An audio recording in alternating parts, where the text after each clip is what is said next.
All right, I'm Brandon McNeal for now because, some folks think that's a white name.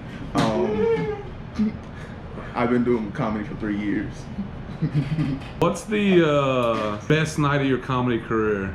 The best night of my comedy career, personally, was at Pivot last year. I did a show with a few guys out of town, and there was Goo McIntyre. To me, that was a good one because I was able to redeem myself. That was one day I bombed at Pivot. It was my first bomb, and I wanted to redeem myself, and I did. And I was like, I'm glad. And it was a show too, so I'm glad I redeemed myself in that one. Another good night there was one night at Coming Up Broadway where stuff was hitting. I did a joke about Lisa Ann. I did a joke about some music stuff, but it was gelling. So those were my 2 best nights. How do you come up with a joke? How I come up with a joke, I'm thinking about it when I'm at work. It just depends on what's going on. I'll think about something when I'm in a shower. Just random stuff. I just don't sit down and just say, hey, I got a schedule. I'm gonna write in my notebook and just say, hey, I'm gonna write this and come up with jokes. Some things just don't, unless I schedule that, I don't really have a set time. It just comes to me. Like, there was a joke I had where I do like R&B. That was, to me, honestly, about 5 years in the making, because it was just me being silly, driving in my car, doing random stuff, talking to myself, being crazy, and it came out of that. So my process is just whatever I found funny at that moment, I'll write it later, and I'll take it from there. Do you remember the worst time you ever bombed? I have many. So the first time, like I said, I was at Pivot and I bombed there. I bombed at a restaurant called Alfalfa's in Lexington. It's no longer there anymore unless it's being renovated for like 20 years. I bombed there. There was a lady that booed. What was so funny, she was wearing kente cloth.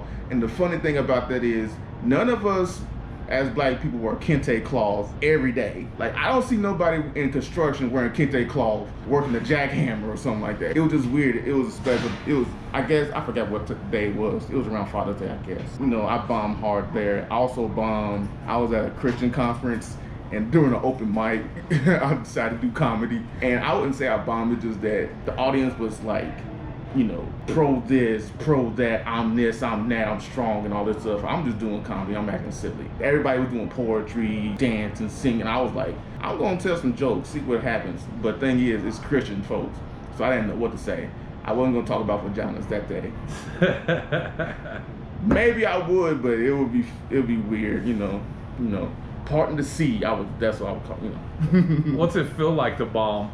It's like I lose my confidence. I lose, am I sure that I can do this? And that's what goes on in my head.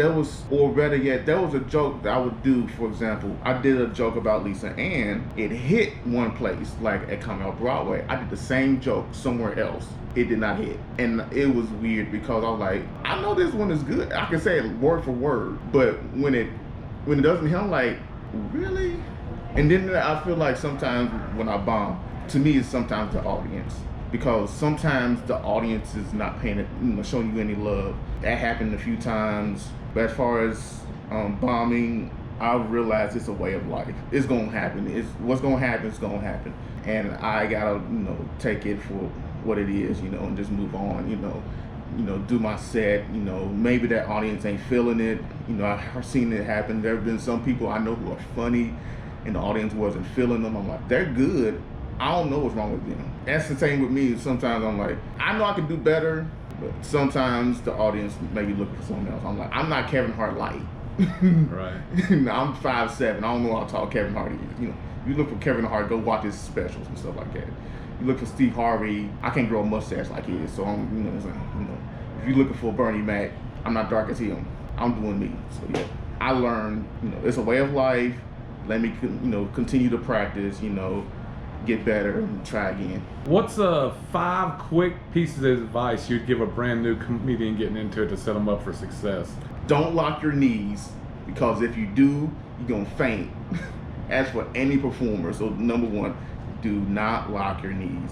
The one I did when I first started, and it was at Comedy Off Broadway, and I did 3 minutes. I actually timed myself because I want to make sure I did 3 minutes. Make sure what you do is what you do, you know. Be yourself. Because if you're out there trying to be something else, trying to coon for the audience, and no matter what shade of color you are, if you're trying to, you know, coon or, you know, shuck and jive and for the audience, it ain't gonna work out later on. I'm lazy, so I'm gonna say it again. Be yourself. You know, do what you do. You can be inspired by other comedians. Like, I'm inspired by Richard Pryor. I'm inspired by Stephen Wright. I'm inspired by other comedians too, like Norman Donald. I can be inspired by him. I can be inspired by Jeremy Hotz. I can be inspired by Sinbad. But as far as everything else, go out there, be you, and do your thing. Do not steal jokes at. Do not. There's been moments where it was a joke I heard somebody do, and they did it and it was funny, and then I later on saw somebody who's more famous. He passed away recently, but he did that joke. I'm like, am I wrong, or is somebody else's, you know?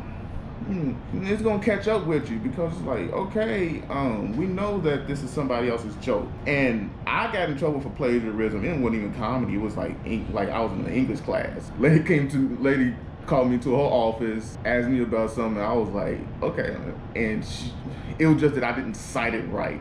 But the look on her face, I was like, this 5'4" lady seemed 6'10" to me, and I was scared. So I'm like, I would never plagiarize anything. Like, I may be inspired to do a joke similar to like a Richard Pryor or somebody, but trying to take their joke, no, because somebody's gonna catch it and they gonna check you for it.